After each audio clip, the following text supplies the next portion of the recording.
Hello everyone! In today's video we are going to be talking about searching for items in the catalog.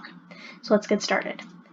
You're going to go to the library's website at eastonpl.org and that will take you here to our home screen. From there you're going to click on Catalog and that'll open up a new page, and here is our library catalog. If you scroll down you'll see we have a few different carousels here: new fiction titles, new nonfiction titles, and new DVDs. Keep in mind, new is relative. They are the most recently added items, but nothing has been added since mid-March, so new is sort of new. You have a few options when it comes to searching the catalog. You can search straight from the home screen here. This is the basic search, and it's set to default for a keyword search of all formats at the Easton Public Library. If it says Easton Public Library, that means that it's searching the main library and the Palmer branch, but nowhere else. If you'd like it to search everything that is available to you as an Easton cardholder, you're going to click on that and select Lehigh Valley Library System instead. Now we're going to go back and enter our search. We're going to search for Outlander, but we're going to leave it as a keyword in all formats and see what it gives us. So hit search, and here are our results. We get all kinds of things when we do this. So because it's doing keyword, it gave us Outland, part of the word Outlander, so sure, okay.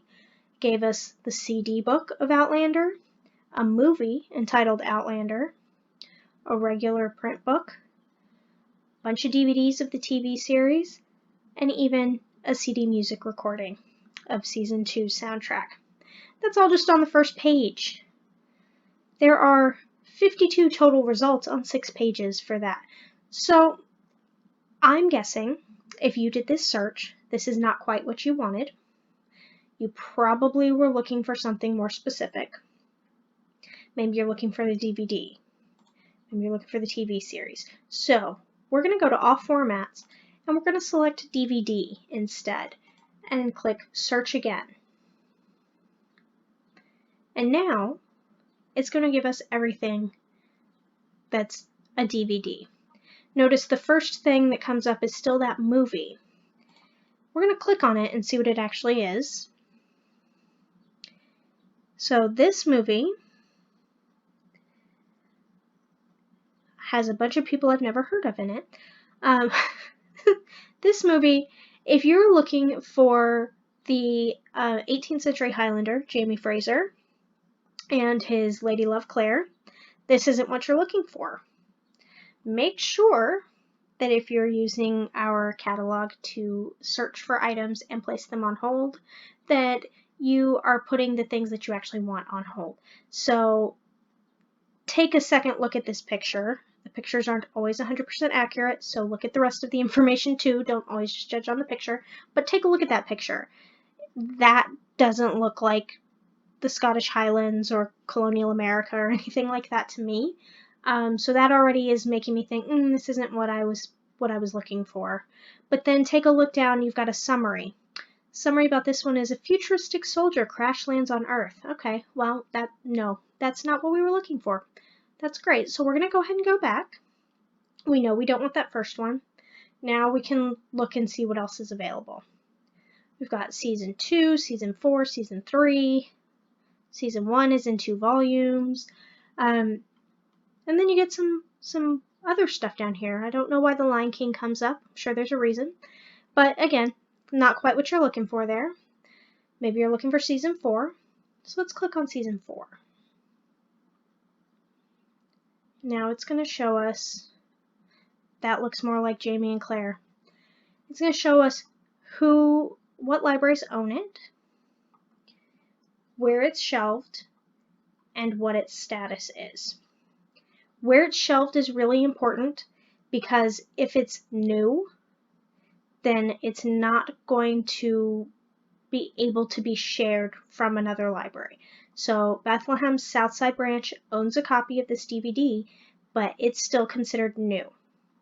They will not share it with us at Easton as long as that's the case.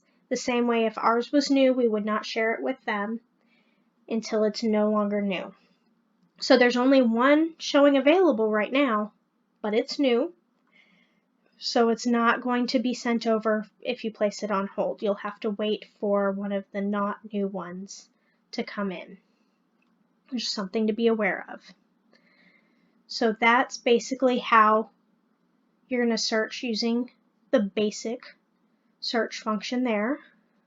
Obviously, keyword you can change to title or author or anything else. In advanced search, it gives you those options just kind of in a different format.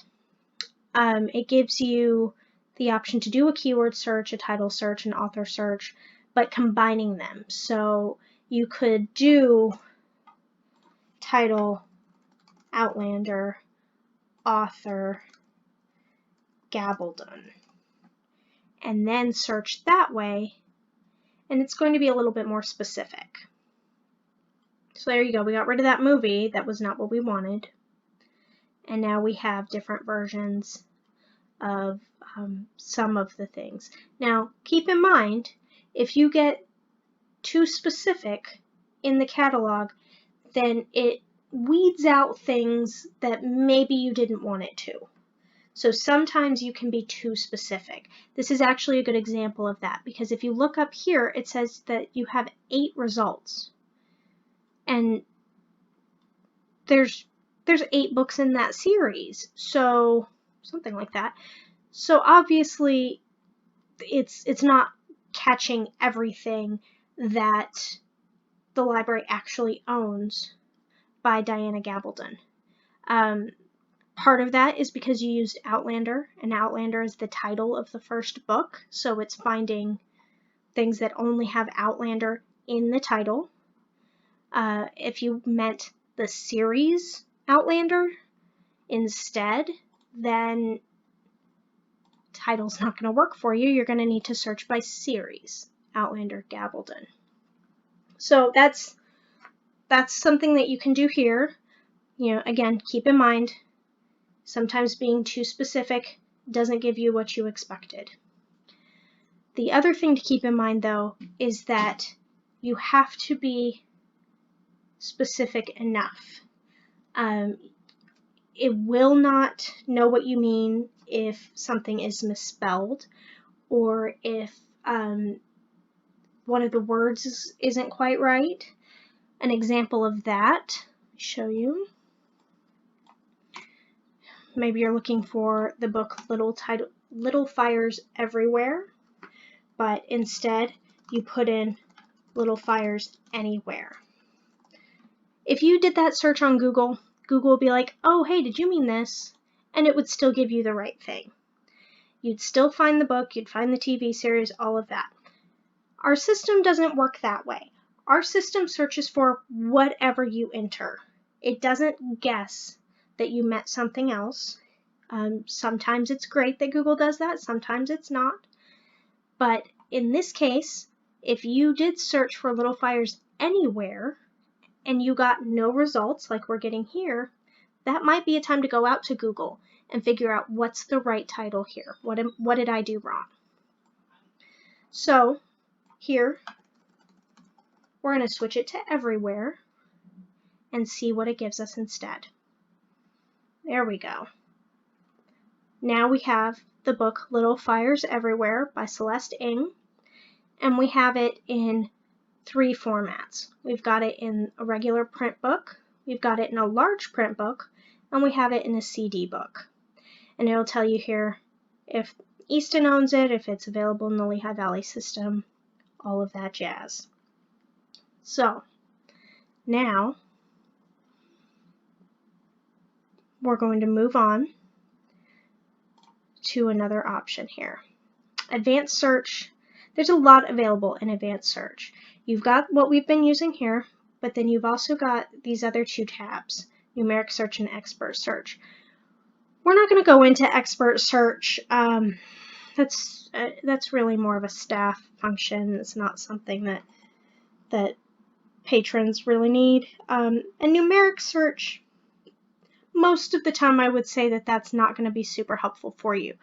The one exception to that, I think, is the call number search, because it gives you a visual representation of items in a certain call number range.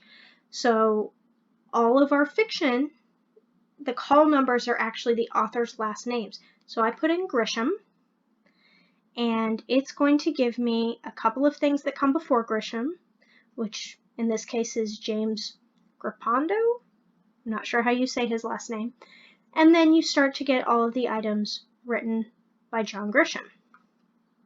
So this, if you're visual, this may be an easier way for you to go through the different books that are available. And it might be the best option for simulating actually browsing the library shelves. Because if you went to the shelf and looked for Grisham and then you looked on either side, you would get a similar sort of experience. There are some things that are different, though. Obviously, doing this version of a search versus browsing just on the shelf. And one of them, I'm going to actually just do a quick search because I have a better way to show you this. But one of them is that some authors, like John Grisham, write for different audiences. So when you're browsing in that way, it's going to show you everything that would be shelved under Grisham, regardless of the audience. Unfortunately, if you're unfamiliar with the fact that he writes for different audiences, you may end up with things that you didn't plan to. An example of that would be the Theodore Boone books. The Theodore Boone books are kind of a middle grade series. So they're aimed at like 10 to 14-year-olds, give or take. Not to say that adults can't and shouldn't read kids' books. I mean, I love kids' books. I love YA books. But if that's not what you're looking for, it's important to be aware of it. And the way that you can clue yourself in on that is this Show More Details button. If you click Show More Details, it is going to show you where an item is shelved in the library. So if I scroll back down to Theodore Boone, I'm going to see, depending on the library, it's either in juvenile or in YA.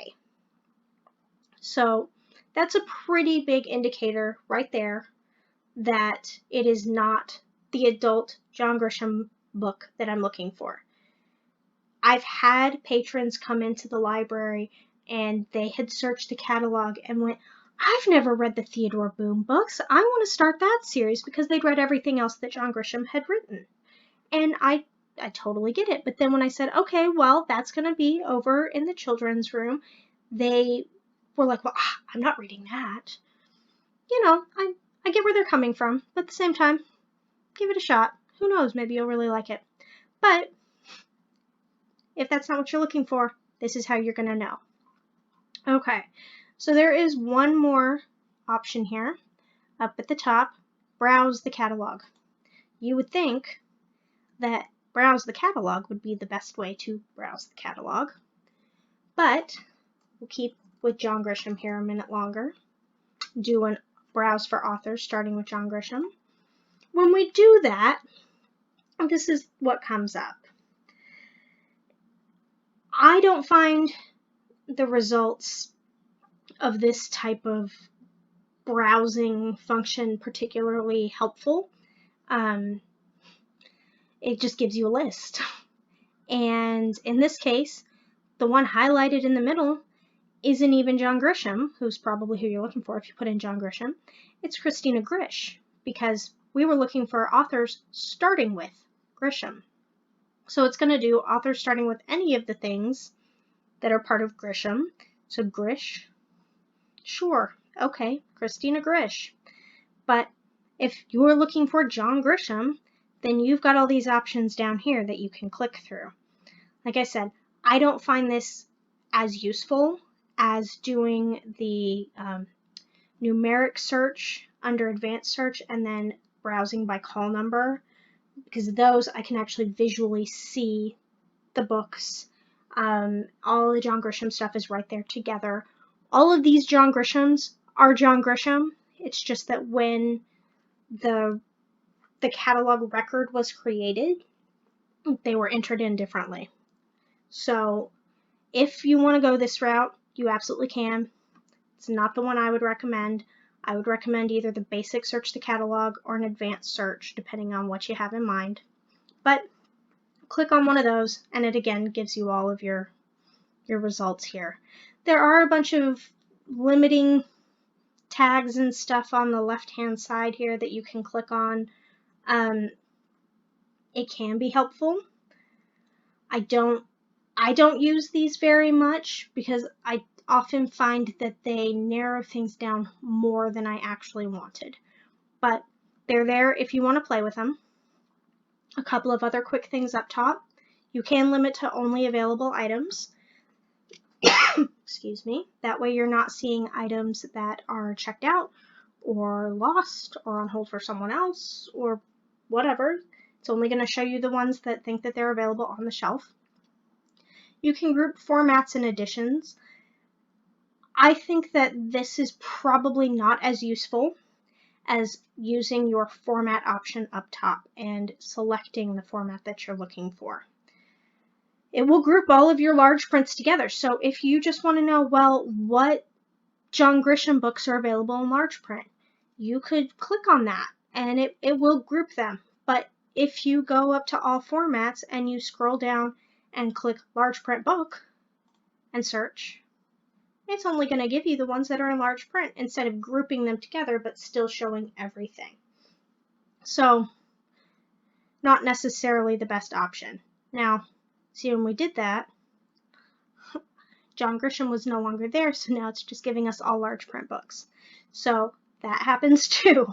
Double check if you change your search that you still have all of your fields filled in the way that you want them, because now we just have a list of large print books. Again, if you want to browse large print books, if you want to browse only large print books that are available, that might be an awesome way to do it. Leave that field, the first field, blank, and just select your format and availability.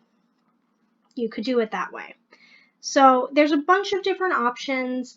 I think that finding what works best for you takes a little bit of trial and error, but definitely don't be afraid to play around with it to see what the different options are, and then put stuff on hold. Click place hold and enter your library card information and go from there. It's going to be really, it's a whole new world, y'all. Not being able to browse the stacks as we have in the past. So if you need any help with any of this, if you can't find a book but you know we have it, something like that, give us a call at the library. We're more than happy to help you out. But I'm hoping that this will help you search the catalog on your own and find everything you're looking for, and possibly even a hidden gem in there too. So again, if you need any help, give us a call, but I hope this was useful for you. Have a good day.